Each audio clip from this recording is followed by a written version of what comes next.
Hello, everyone. Welcome back to round 3 of the Pokemon Trading Card Game Bremen TCG Regionals Championships. I'm Freya Pierce. I'm here with Connor Hayward. How are you doing? I'm good. We had a V-Union on stream last round. I'm We still did. recovering. I'm Yeah, still recovering. yeah. So I was watching in the background, and sort of did the interview afterwards, and yeah, I think Owen was just as surprised as all of us back here to see that play out. But it's cool, right? That's the whole fun thing about featuring new players on stream, new decks. Sometimes you get surprised with something like that, and I think it's just a shame that we didn't get to see more of it in action because I mean, the spread damage of the Mewtwo, honestly, that could be really, really scary. Yeah, and I think it was game one. We saw it was prized, which is obviously sucks. But like, it's a really interesting approach to doing the RCS thing. Of RCS can make these clunky, more awkward attackers really viable, especially if you also include the fact that you can do Starbirth to search out pieces to make sure you get all the pieces into the discard at the same time. I can kind of see the thought process for the deck. Unfortunately, it didn't play out. Owen did take that game and move to 2-0, and we'll have two 2-0 players coming up on stream shortly. Yes, we will. It's although yeah, it's kind of Arceus does make a lot of stuff more consistent, and kind of playing into that theme of Arceus making things more consistent and enabling a lot. We have 2 more decks featuring Arceus in some shape or form for you right now. Yeah, so we have Simone, who's basically a veteran player, Yes. like has been around for years playing RCS with the Malamar, which this is probably my favorite version because it's a little spicy, like it's kind of a bit of hand disruption, and I kind of dig that vibe. Whereas Tai is basically, as far as I can tell, playing very similar to the list that they played at EUIC, and has actually even named it creatively with a reference to the EUIC performance in their RK9 as well, which is always fun. Yes. So yeah, as soon as we saw these two guys at it, we thought, got to bring back the fan favorite tie from the EUIC. Definitely was a big hit with his performance, with breakout performance with the Sylveon VMAX toolbox deck, and yeah, and Simone, yeah, like you said, he's been around for absolutely ages. I'm fairly sure he's been to Worlds as far back as like 2005. So yeah, he's been a sort of veteran Italian player, and those names are those names are yeah, wrong. the names are the wrong way around. We'll Yeah. get that fixed and flipped around real quick now. Yes. But what we have is 2 outstanding players taking on the challenge of finding the best way to play Arceus, basically. That's what the format feels like now, as we see Tai getting us underway with that Urshifu in the active spot, probably included more or less for this kind of scenario. Go and get the kind of scare the other Arceuses from turn 1. Yeah, no question. And just of course with the Rapid Strike Urshifu VMAX, of course, having that really insanely strong Gmax Rapid Flow, able to do 120 damage to 2 Pokemon, can just pick off a couple of things or set up numbers really nicely. But although Tai is going first, and with his start there, just going for a quick ball discarding a Water Energy, gets an Arceus V from the deck, attaches the Dark Energy to it, and then just passes over to Simone, who starts with a relatively decent field, I'd say. So he has. So Simone has one of each of the basics out, and now is going to quick ball to grab something else. Yeah, and like really, Arceus sets a low bar for what constitutes a good turn 1, right? That is true, actually. Yeah. Like basically, a good turn 1 for an Arceus is: do I have a second basic just in case? Do I have an energy on my Arceus? Yeah. All right. Yeah, we're all good. Yeah, because just that burst potential from evolving into the V-Star and going for a star buff and searching whatever you need, it is exactly like that. You don't need much to springboard it into from what seemingly a very innocuous game state to a frightening game state. Exactly. And so that nice low bar is kind of comforting when you're having to pilot the deck. It's like, cool. You have a like turn-by-turn checklist of where you want to be in a game. And both of these players currently have that kind of situation coming on of Arceus, attach, chill. Yes. Now Simone discards the barrel with the quick ball, grabs a Bidoof from that, and attaching a very shiny Dark Energy to that Malamar there. Plays down a Pass to the Peak for good measure. Tai won't be too happy to see that, I imagine. And I do believe that's a Peony I see in Simone's hand, but just decides to not play it. Yeah, I think you just want to kind of save that until you're like, wait, I'm pretty sure there's stuff prized that I need, right? So yeah, and I think Tai asking a question about the Malamar V. Just double checking. I think if it's worth knowing what the Vs do occasionally, not so much the Vmaxes, right? Like the Vmax isn't always a thing to think about, as we see the Melody. Yeah, so going to attach a Water Energy to That's Rapid Strike Urshifu V, and it looks like Ooh, okay. Do we get the VMAX down this turn? Because this is Scary Town. that is massive Scary Town. That's going to be a one-hit knockout on the Arceus V, and then either setup damage on the Malamar, or oh no, You okay. can just do it with the basic attack too. Yeah. Was it 100 Furious Blows? I think it's called. Yeah, something like that. Yeah, so 100 Furious Blows get dealt to that Arceus V, and it hits the discard pile immediately. Those were some particularly furious blows that we just saw. They were, and 2 prize cards as Tai takes the first 2 prizes of the game. Yeah, motoring along nicely, and now basically Simone going, all right, okay, well, let's just reset things a second. Yeah, and there's now going the Peony going down. Yeah. So Peony, a card we've not seen it played in like as much in a while. It's kind of a card that's ebbed and flowed in play, but basically all it does is it lets you you have to discard your entire hand to play it, but then you can get any 2 trainer cards and put them right into your hand. Yep. Which, if you're then playing things like Evolution's Incense and a barrel engine, you can just go, cool, I can just fill my hand back up. And you can kind of set yourself up, and oh look, we see the Evolution's Incense. it's really partnered great with these kind of draw engine cards to get as much value out of them as possible. Yeah, because if you can get a trainer, there's as long as you don't have something absurd in your prizes, you can absolutely then use that trainer to search for something that will draw you more cards anyway. So discarding your whole hand isn't that big of a deal a lot of the time. But at least you build your deck around it so that when you play these kind of cards, it isn't a big deal. And we can see right here. Simone is very, very happy with this turn of events and finds another Evolution Incense as well. Yeah, chaining these together, able to now go grab the VMAX. The cool thing with this VMAX is it doesn't require a huge amount of setup compared to some of the other VMAXs that we've seen partnered with true. RCS. Like, this is one that you can kind of get away with doing manually. You would prefer not to. Yeah, you would. And very interestingly, there we see that the memory capsule, on the Malamar VMAX. So then using the attack of the Malamar V to bring up the Arceus V to the active and just do 30 damage to it. Yeah, it has basically one of those reoccurring attacks that you see time and time again, the drag off kind of effect of switch and then damage the new active.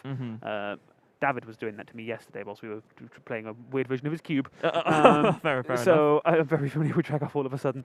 But yeah, we'll see that here. Basically, buy a turn, get rid of the scary, fully powered VMAX or V.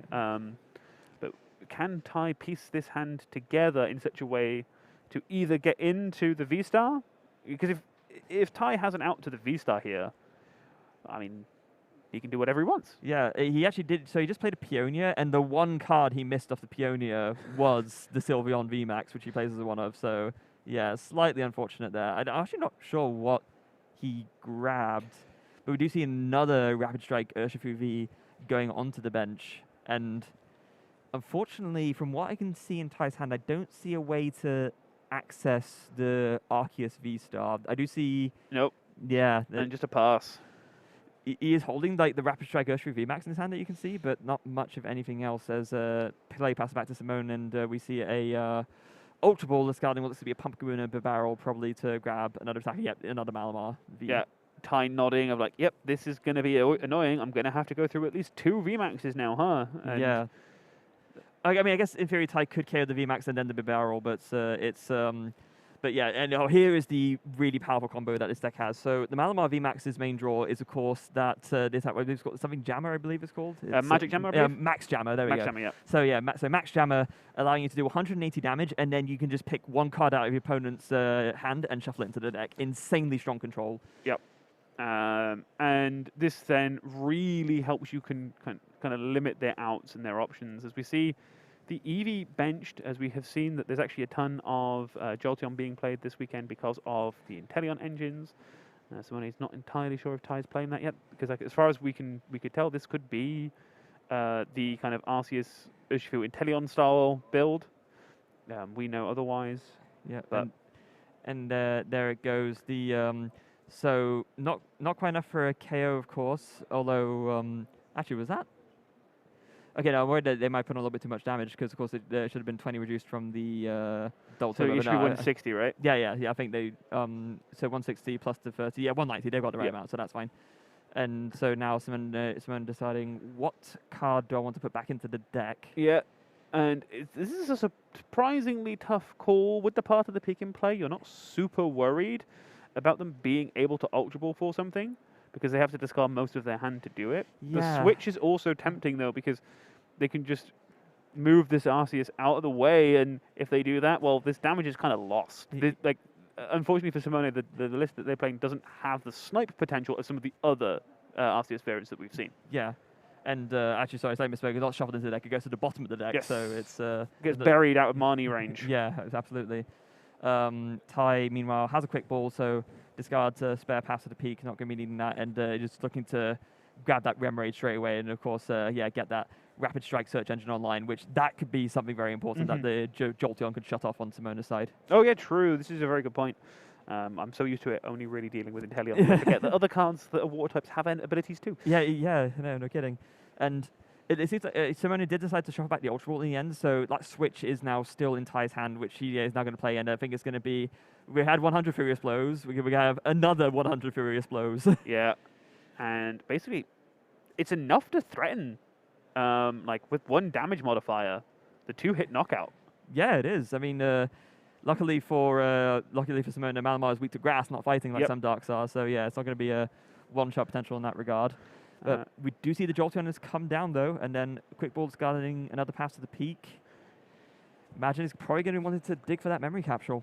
Yeah, it has the ability to preemptively shut off the engine that we get from the Octillery, because this gives access to things like Karina's Focus, which can help draw you out of this otherwise terrible situation.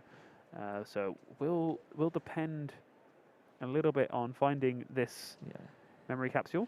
And Simone, to try and like guarantee a little bit more, went for a quick ball, grabbing an Arceus, and then did another quick ball, discarding that Arceus to grab one, which then goes on the bench. That way, just fitting that deck a little bit more to make this Industrious Incisors a bit more likely to hit the memory capsule.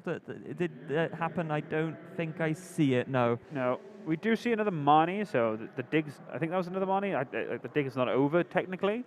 But, yeah, I think here you don't need to panic, right? Like, the last card... Like, Tai has no hand left. Yeah, and then just a Crobat VMAX going to the bottom of the deck. But what does Tai draw? That's a Pal Pad. Yeah, that's not really going to do an awful lot for you. You can play it. There are valid targets. In fact, I think that probably is somewhat the correct play, because it does shuffle the deck a bit. And then it also, although the Melanie's a dead draw, the Peonia... No, the Peonia's a dead draw as well. Actually, yeah, maybe that's not the best call right now. I guess it may just to shuffle the deck. Yeah, reset the deck. Maybe some of your outs are toward the bottom. Yeah, because otherwise you're essentially both of the supporters who shuffle back in now aren't really doing anything for you. So that might be potential spot of bother there. But it looks like there's going to be a strafe from Tai. So doing of course like for 30 damage with the Urshifu V, and then switching into the Remoraid. Yeah, sacrificial Remoraid has been like, right, sorry buddy, you're gonna have to deal with this for me. Yeah, of course, if Tai was able to get a damage modifier, like you said, then it would have been a knockout there. But knowing that that can't happen, safest to go for the strafe, and that way go for the KO next turn. Exactly, and realistically as well, it's not impossible that from your prize cards you draw outs to be able to take a KO with the Arceus on like the barrel on the bench to take your last prize, right? So it's not impossible still to steal this game away, as it were, even though it does feel like Simone's like taken control. Well, I think the only problem right now is that Tai knows that most of the prizes left are going to really help, because you don't want the pass to the peak. The Battle VIP pass is dead. Yep. The Crobat V is also dead because there's a pass to peak in play, and then the Sylveon VMAX does nothing when there's no Sylveon V in play. So nothing in the prizes can really help Tai right now, unfortunately. No, so... And I like this as well. Just poke, spread a little bit of damage around, and basically get to a position where, every turn you can just go, cool, you have no cards in hand, I don't need to max jam an empty hand. I'll just wait till you draw a card, put it to the bottom, and force you to play one card per turn. Yeah, and then that's very clever drag off onto that Rapid Strike Urshifu V, and we see the Battle VIP pass go to the bottom. I'm sure... just double checking the damage. Yeah. But sure, won't be too upset about that. Maybe Tai draws something useful here. We see... Is that another Pal Pad? Or was it the Octillery? Oh, it's Octillery! But there's the memory capsule in play, so... Octillery too late, as now the memory capsule has been attached to the Jolteon, and that ability is in full effect, shutting off the abilities of Water Pokemon. And so, yeah, the Octillery, that would have been a perfect draw out at one point, but now it's just sitting there looking pretty and not much else. It is actually one of my favorite new arts. Like, it's one of my favorite character rares. I actually really dig how it looks. Yeah. And as we go into the top deck, again, I mean, at least here there is a KO available. Yes, that is true. So yeah, there's going to be another 100 Furious Blows. And the thing is with this KO is that whilst it technically there are no playable cards strictly from it, it does make your Ultra Ball live. That's true, actually. Yeah. So that although in and of itself those cards aren't helpful, they give you more outs total. And Yes. sort of Ty, or rather Simone, seeing that now goes for the money, thinking, yeah, odds are that Ty got something good off the prizes. Yep. So, I mean, we know that they didn't. yeah, but Simone doesn't know that. And that's a pretty. Oh, it's a juicy hand. It is a juicy hand. Like, what's that? It's a Mani, a Boss's Orders, a Double Turbo, and a Remoraid. yeah. So Hmm. we'll see the KO here on the Urshi. Well, Industrious Incisors for one more And card. I think you have to take the boss, right? Because if you leave that boss in hand, if you leave that boss in hand, it only takes Ty top decking an Ultra Ball or the V-Star to win the game. Not even that, it's just an energy, right? You could just do Power Edge on the Arceus V and knock out the barrel. It does 130. True. So right. So like, you Yeah. have to get rid of that boss. Yeah, like, yeah. Yeah, it was a good call. So, oh, he draws the boss. Yeah, that's the game. Boss. Yeah, boss, you're jolting out. They'll attach Power Edge. That's the game. Unbelievable. And Ty takes game one without ever putting down a V-Star. No, and I guess that's the one of the weird things with that deck, right? It was, sure, you can control it like to an extent, but at some point, it doesn't take a lot for someone to be able to draw out. Yeah, and you can tell like Simone is just like shaking his head, just thinking, wait, really? I put back the boss's orders. You just draw another one? Like, Yeah. unbelievable. The names are switched on this scene, by the way. They are the wrong way around. We're Yeah. looking to fix that now. Yeah, that's Simone on the left, and Ty on the right. What an ending to that game one. No, but it was like okay, you have to bottom deck. Oh, you drew it anyway. Yeah. Okay. Yeah, I made the correct move, and literally the same thing happened. That there was the whole reason why I put that back in the first place. No, and because, the thing yeah. is, though, is that's a whole thing about playing to your outs, right? It's like, Yes. look, you can't control what your opponent's going to draw, so you have to maximize the odds. Like, you need to basically say, look, get lucky to win this game. And okay, Ty managed it that game, but that won't happen next time. Yeah. Right? You're going to think, cool, I can control the game in such a way that can't happen again as we get ready for game two. Yes, absolutely. So Ty there taking game one in a very unorthodox fashion, but look, you take the win, right? And we'll have to just see how Simone responds in this game two. Looking like the prize card spread for Simone not too bad. Meanwhile, for Ty's side, we see a bit of a spread of things. We do see that Galarian Moltres in the prizes. Not the worst. No, not in this matchup at least. It's not the end of the world. So yeah, I think both players are not going to be too fussed about their prizes here. So Simone starting off going to be kicking off with an Ultra Ball to begin with. Sorry, not Ultra Ball, Level Ball rather, and going to be going for a Bidoof, I imagine. And yeah, that goes down straight away. Lovely card to be able to include in these decks. Gives you the flexibility to go grab the Bidoof or the Eevee now if you're playing the Jolteon variant.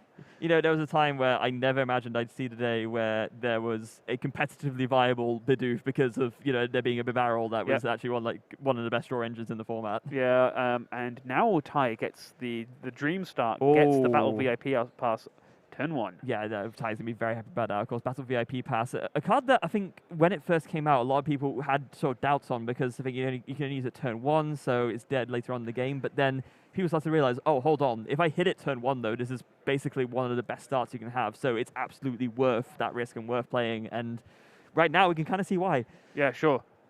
No, and we saw it with Mew, and any of these toolboxy decks where you're like, right, I need certain specific parts. The fact that VIP Pass says, okay, if it's turn one, you're good. You have the parts of the game. Yeah. We'll play. And then that in and of itself makes it worth that playing. Worth the potential like dead draws later on. And I guess even then, it being a dead draw later on isn't the end of the world because it means that, if you need to discard something with Ultra Ball, that's as safe as discard as it gets. But Ty grabs the Urshifu and the Remoraid. Mm-hmm. Even I feel honestly in this matchup, if you can get one search off with the Octillery before Simone gets the Eevee down, I'm kind of okay with that. Like that to me feels like a worthwhile scenario. As now we see that Tai is the one taking the initiative of throwing down that path to the peak. Yeah. And saying, right, I'm slightly worried that you would get to V-Star first here. Please don't. Yeah, and I think that's very wise. We see Tai also brought up the Bidoof with the boss's orders, not necessarily to KO, but just to kind of make it a little bit harder to get that Arceus V-Star going for Simone. And he does have the barrel. Oh, but there's the pump caboose. So with that ability, of course, letting you discard any stadium in play. So there is the out to the path of the peak, and there is an Ultra Ball as well. So unfortunately for Tai, this we're going to be seeing some star birthing, I think. Yeah, we're going to see the Arceus hit the board. The barrel's ability is still live, and we'll see most likely here Simone do the optimal line of draw cards, then search, because you might draw into some of the things that you were wanting to search anyway. So this gives you better outs, and you can then go, okay, what did I miss? What do I still need to go grab? 2 cards from the deck, especially now with the powerful trainers that we have available. 2 cards from the deck is almost always enough to pull off any sort of kind of combo that you need to pull off. Ultra Ball, discarding, Jolteon Memory Capsule, deciding, look, this game, by the time I get it online, it's probably too late. Yeah, and I think that's a very fair assessment to make. The memory's already down. It's not quite, although obviously shutting off the Rapid Strike Search is very strong, it doesn't quite have the same impact as shutting down a whole Inteleon engine. That's like a much bigger thing to shut off. Grows grabs the 2 cards, and I'm going to have to guess that this is switch out plus double turbo. You would be 1000% correct. Oh, look. Yeah. Then there's another path to the peak for good measure. It's like, I could use mine, but now you can't use yours. Yep. And that's why I think this deck is so clever, right? We saw this with the Zoroark GX's deck of old with the Garbatoxin. Yes, absolutely. Of like, cool, I'm going to draw cards, then I'm going to lock. And we kind of do the same thing here, as we'll go, cool, I'm going to have my turn where I search, then we can lock. Yeah. And that's a really powerful combination, because it just kind of limits the ability for people to, like, properly kind of play around stuff. Yeah, it's really, really strong. And I don't know, looking at Ty's list, does he even have an out to this? Okay, yeah, he could maybe just play a different stadium. He plays 1 Training Court and 1 Tower of Waters. So that would be one way to get rid of it. But if he's able to find either of them, there goes the artillery does go down, and the Rapid Strike Search gets fired off for the Coriolis Focus. Now, he could have just used that to guard the Tower of Water, surely, if he wanted to. But I guess maybe deciding to draw more cards is more valuable. I'm just trying to work that out. Of maybe draw the cards. I think if you tower here, you still have no outs to draw anything. So I think you have to draw here to be able to do anything else this turn anyway. Right. Yeah. And also, he doesn't have like the Arceus V-Star just yet, so it wouldn't make sense to, out the path if there's no rule box abilities you want to use regardless. So yeah, absolutely, this does make more sense. So and like we mentioned before, there is Quick Ball, instant discarded a Battle VIP pass. Yeah, it basically means that after turn, like, people sort of say it's like, well, after turn 1, you're playing 56 cards in deck. I'm like, yeah, that's kind of fine though. Yeah, like there's enough discard stuff where it means I can basically pay the cost for discarding. Yeah. And here it is coming down, the signature Sylveon V for Tai, gonna be able to.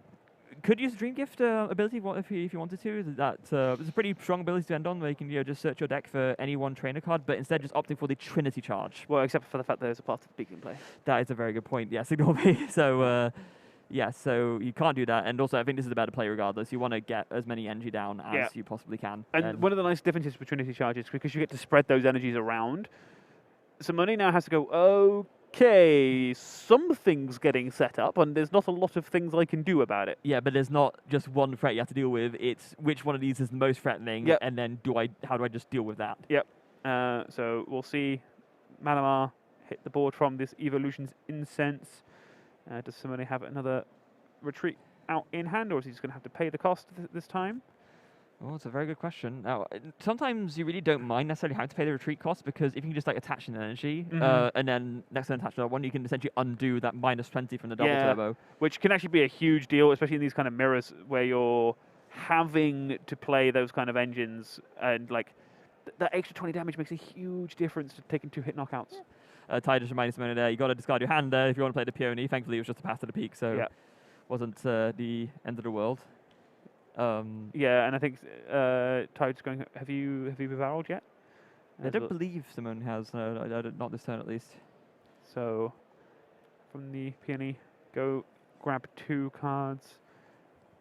Could be a switch out. Could be some damage modifiers, because you're taking down possibly. You're taking out this the RCS V in the active.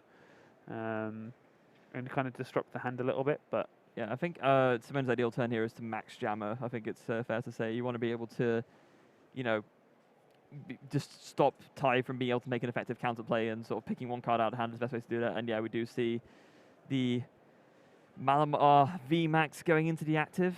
I don't think that's the line. I think they're going to go. Okay, I thought for a second that they were going to go with, for some reason, grab the memory capsule. Yeah, it was interesting that they grabbed that actually, because I was briefly thinking that, because yeah, I guess go for the drag off again, but then I don't really know what you drag off on, so yeah, I think this is probably still better, honestly. And we see Sylveon get thrown to the active after the knockout. A 2-card hand for Ty. Yeah, and that was a Crobat V that he drew off the top of the deck. Not very useful right now, given the path still in play. But now, yes, now I like the Tower of Waters play because you still have the draw option. Gives the Sylveon free retreat too, which opens up your options in general. You can switch the Urshifu into the active. And this calls for something very important, right? Just because you have an out to something that's, annoying you, doesn't mean that you should use it straight away, because it might not be the best time to out it. Yep. Like, Katai has very effectively worked out here that the best way to optimize these lines and to say, okay, no, not outing the path now doesn't make sense because it doesn't bring me any benefit, but now it does, because now I can Crobat V and get a full hand of 6 cards. So, yeah, very, very well played from Tai. Yeah, so I think it's a really neat, smart heads-up bit of play, right? Of going, cool, maybe I'll want this next turn instead, and grabs 3 prize cards. What are they? Do we like these? So that's a Fan of Waves, a Avery, and a Galarian Moltres V. I don't think he's massively fussed about any of those. Like, they're not bad, they're just not massively vital right now. There's no special energies on the field for Tai to spin back. No. And Gay might even just put the 3 back, right? Did he actually? Oh no, put Path Repeat back. Doesn't need that. And then the Fan away. So he kept the Avery basically, which makes sense. That might be like useful for like niche draw, but the other 2 don't really help at all right now. Yeah. Now the Sylveon does get free retreat. Yep, and that's going to be a Gale Thrust onto the active. So the beer solid 150 damage. We've got such a strong attack on the first one. I mean, we talk about the G-Max Rapid Flow, but just being able to do like 150 for 1 energy is insanely good. Yeah, and it's just such consistent energy. It can be the source of a ton of pressure in these decks. And pairs so nicely with the G-Max Rapid Flow because it then puts things in range of knockouts. Absolutely. Like, it's a really cool attack, and the Urshifu. It's such a cool Pokemon in and of itself. Everything works really nicely together. Yeah, no question. As we see a Quick Ball thinning the hand down, thinning the deck down now. Yeah, so I believe there was an Arceus V-Star search down. Yeah, Quick Ball discarding it. Really just wanting to get the hand size down, like you said, probably to do a really big draw with Industrious Incisors. There's a switch in the hand of the Malamar VMAX, but tries not to evolve VMAX straight away. And that is a Sharon's Care. Not very useful right now, but very important card, of course, to pick up those Arceus Vs and V-Stars, but just going to go for the Max Jammer. Okay, and this turn is an interesting one for what you want to put to the bottom. I like this Avery pick. That was because all of a sudden Avery was a lot more threatening given Simone's bigger bench size, so yeah, definitely wise choice. I mean, it is, but it isn't, because I guess the Pumpkaboo is a free discard. Yeah, I guess that's true. And like, okay, you have to choose one of your others, but like, you can probably make arguments that the EV may not be super helpful. Yeah, actually, if anything, in theory, Tai could really capitalize on this now and like take 2 really easy KOs. I mean, could go for like the barrel and the EV. That seems pretty solid. You can't KO the active just yet, but yeah, it's gonna be interesting to see what he goes for here. He could also very easily just there's gonna be a Melanie attaching to Sylveon, draw some cards.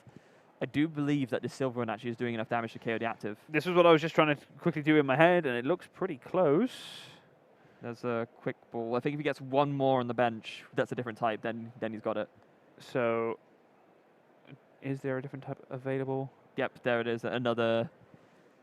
Oh wait, no, that's not a different type. But, yeah, well, let's do matter, because of course it's a 70 base and then 30 more for each. Is that going to be enough? Well, 150 damage already on, so there's only 160 we need to do. Okay. So yeah, 1, 2. So he needs. Actually, I'm not sure this is. This is sort of doing maths on the fly. It's. It must be enough. Sure, he must have done the maths. There's normal, water, fighting, dark on the bench. Okay. Yeah. So that should be enough. Yeah, they're doing the maths now. So. They're just going. Wait, can it attack? Well, he can attack. Yeah, It's just they were just checking that, and they were like just doing the maths. so. Oh yeah, big jump. Yeah, the big jump. The big charm saving. So it would have been enough, but the big charm just saving from the knockout, and so Simone gets bailed out a little bit here. I don't think Ty had a way to out that. Oh no, it was enough. Okay. Okay. Yeah. Well, yeah. Okay, It was good. enough. All right. Okay. Yeah. Just making sure we got the maths right here. It's been a bit of a while since I've had like a proper sort of calculated attacker like that. It reminds me of like the old days with Yveltal EX and sort of Mewtwo EX before that. Yeah, and having to count all the stuff up and go, well, hang on. Yes. So that was enough for KO. As we see, Ultra Ball now for Simone. Discarding a Sharon's Care and a Bidoof to grab that Jolteon finally. So now Ty can't do any more Rapid Strike searches, but I think a lot of damage has already been done, if I'm honest. Yeah, like there's only a couple of turns of that Octillery, but the Octillery was pretty useful. Yeah, it put in the work for sure. Now, Ty doesn't have a way to out this outside of KOing the Jolteon. I don't believe so. No, there's no Tool Scrapper in the list. There's not.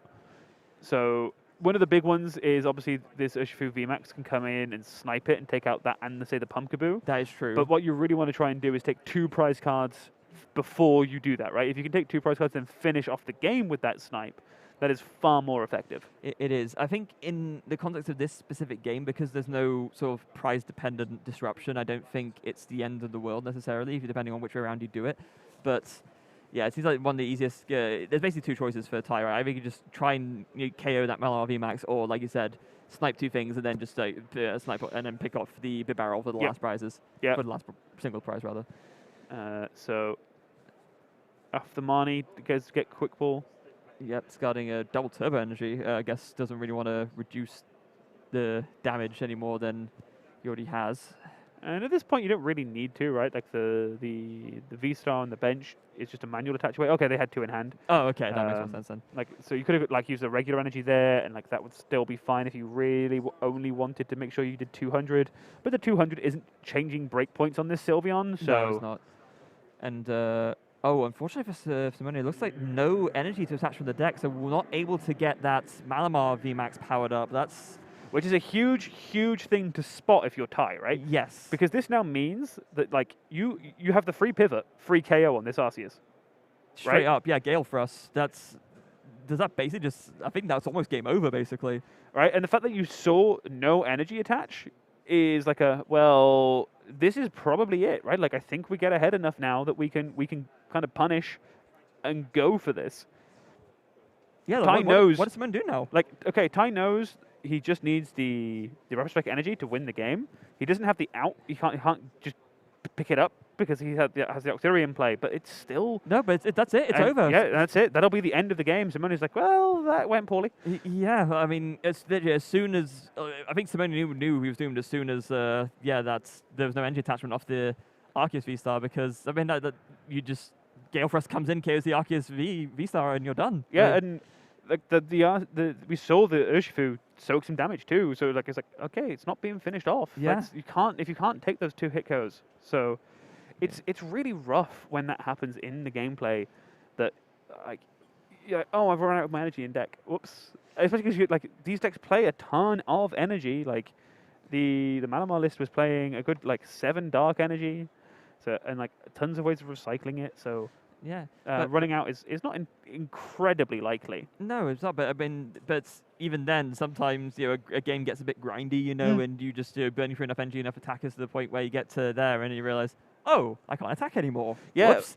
but at the same time, we saw it's obvious Ty knows this deck list. He played it at UIC to quite good success. But just a bit. Yeah, but what we learned from that is understanding basically the Stadium War. Because honestly, the turn that kind of sealed the game for Ty was the turn he was like, okay, now we go and get the Stadium and kick the Stadium so we have free retreat for the rest of the game. Like, that was really heads-up smart play to go, okay, Tower of Waters now means that we can go Urshifu into the Sylveon, back into the Urshifu. What can they do about that? It was almost like a free level multifaceted in how good it was, because there was the aspect of being able to retreat freely between the 2. There was the aspect of being able to switch on the rule box abilities again.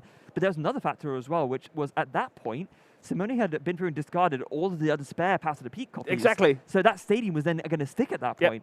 It really, really heads up play, making sure that the resource stadium is like one of the most direct things of resource management that you see in Pokemon, and Pokemon is a huge resource management game. Yeah. And this idea that really most people are playing maybe 4 stadium, like no one's playing 2 different stadiums to max out more copies. Yeah. So knowing that whoever plays the first stadium's technically at a disadvantage, because you're 1 down and they can kick it and they'll always win if you play equal that's counts. how the stadium war goes, right? But like as soon as you see like, okay, they think that's stuck. They haven't seen that I'm playing not like game 1. They didn't see the non Path of the Peak stadiums in Ty's list, so they're like, we're good now, right? But it was like, oh, actually, no, surprise. Yeah, Tower of Waters, there you go. Bet you weren't expecting that one. Yeah. Really heads up play. Yeah, the timing was absolutely impeccable on that one. And yeah, Ty taking a very commanding 2-0 win in that game. Yeah, so, advances to 3-0 as well, which even though we're still early on in the day at 3-0, that's it's the dream start. It's such a confidence booster, right? Because you think to yourself, yeah, I've already got like 3 wins in a row here. It is a long day generally. In fact, I think we've not had a chance to mention it. There's 9 rounds Exactly. today. Yeah, so just over 500 players, I believe, and it's going to be 9 rounds. So we've got plenty more Pokemon action today. Don't you worry about that. But and yeah, Ty's going to have plenty more games to go through. But you know, starting on this like strong level is just you're going to be having that real swell of confidence going into your next rounds of Swiss today. Yeah, so I think we're trying to set up a players interview as well with Ty to find out what his thoughts are on the deck. I think that's still being set up. But with the 9 rounds, when you start 3-0.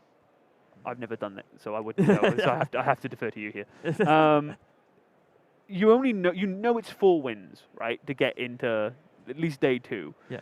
Does that take a lot of the pressure off, or does that put pressure on because you're like, I've had the hot start, I'm against the other top players right now? Like, what's that do to your mindset? I think, generally speaking, it's something that you don't. If it's happened to you, you take it, right? I don't. Yeah, sure. It's having. I mean. To be fair, for here, it's I think it's like 6 wins you need to sort of kind of get close to that day 1 guarantee. Say 3, 4 won't quite get you there because there was so many rounds today. But you just don't want to lose games, right? So so if you are in that early point and you do have that such strong 3-win start, then you just really want to carry that forward because you think to yourself, okay, even if I do lose 1 or 2. Like I've got chances later. Yes, you have that sort of the back of a reserve, and you think to yourself, because if you start the day with like 2 losses, you're thinking, okay, I now have to like win everything to have a chance, and that is a lot more pressure. No, and I think that's a huge factor, right? Is like it lets you concentrate. Like everyone always wants to say, like 1 game at a time, right? That's always what like sports. Like if you watch football interviews, they're always like, okay, take each game, get 1 game at a time. Like that's hard to do when you have to get to 7 wins on the day to make day 2, 6 wins and some ties. It's like just because it is in theory like the sort of the best mindset to take, doesn't mean that it's easy. Always, it doesn't always. Yeah, it's not easy to exactly. do it. So kind of just having that bolster of confidence by taking those early wins can sometimes make all the difference in the world. No, so it's great to see Ty kind of carry through the momentum. I'm actually not entirely sure if they played in Bilbao or Lille. Like, actually have a look at that now. Yeah, well, actually, I'm not sure either. But I mean, clearly it's good to see them again here and doing so well. They were kind of like the breakout star really of the EUIC this year. Well, other than of course the insane double, the title defense from Gustavo Wada, which that really blew my mind. But we just look at results here. It looks like there's not been any insanely high finishes since then. So maybe this is Ty's chance to sort of prove that it wasn't just a one-off thing. Yeah, and exactly. And this is always great when coming back into IRL play. We've had new people join the community, right? There was a 2-year gap, which meant a lot of people got into the hobby through like something to do during lockdown, people playing online, then coming to the IRL events, which is great to see the community grow. And it's awesome to see people who've gone, right, cool, I'm more into it now. Let's go ahead and spike some tournaments. Yeah, I think there were a lot of people who picked it up with the Pokemon trading card game online during the lockdown, and now they've realized, oh, this is really fun, and I'd like to actually try playing with physical cards. And I think the sort of big influx of new players has come a lot from that. Yeah, so I think it's a challenging adaptation, though, right? It's like it is, switching over to IRL play is very weird. I'm used to having like my cards highlighted for me, so I don't have to think as much. Yeah, so imagine having to hold the physical deck of 60 cards and have to like shuffle them. Yeah, it's a lot more complicated. So it is a cool adaptation, but it's great to see like not only new players but also these new players bringing their deck. Like this is Ty's deck. Like we like no one else has really played Sylveon to the same level that we're seeing Ty play it. No, and the thing is about having a deck like that is that you're probably the person in that room who can play the deck the best because you played it so much before. Yeah. In fact, let's go over now to Ty so we can hear from him what he thinks of the deck. Yes.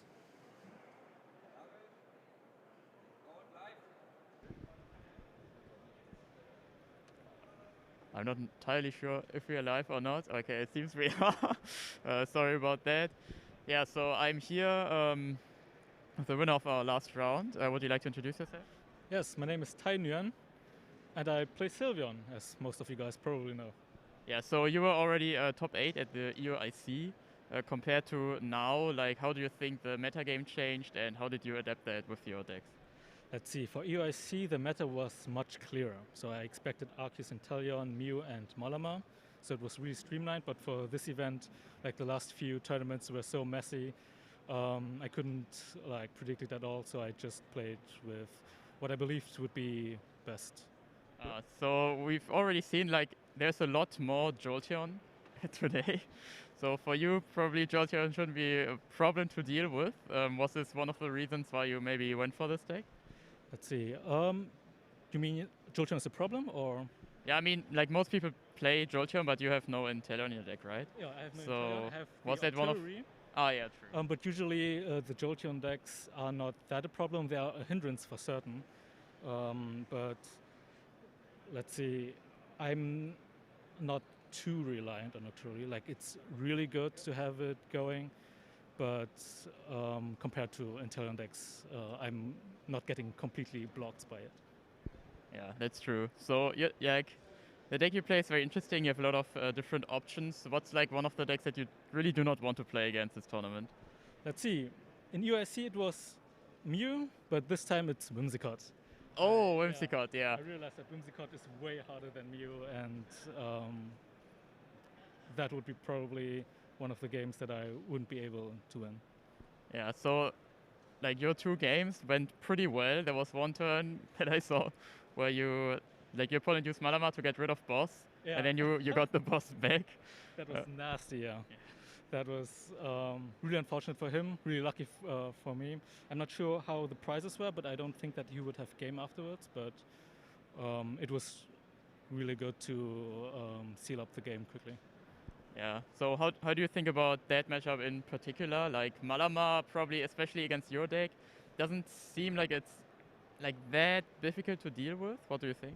Let's see. So for the 2 Jolteon lists that are like popular, like Gyarados and Malama is definitely the harder one, because like the option to just make you break is really awful. But I think that if I can set up well, it is good to deal with. So I'm not that afraid of the. Yeah. So, like, looking back at the format again, like there are so many different decks. I don't think I've seen so much Whimsicott. I've only watched that like some decks. A lot of players actually went for. We had round 1, Robin Schulz against Stefan, and Robin did go for Jolteon. And a lot of other players that usually, like before, they played completely different decks, like Mew or Inteleon. Now this time they're trying out the Jolteon deck, so yeah, maybe that's good for you. Yeah, so 3 rounds left. I think you have a good chance. Yeah, thank you. Yeah, I wish you a lot of luck. And yeah, we will go to a short break and then we will see each other for round number 4.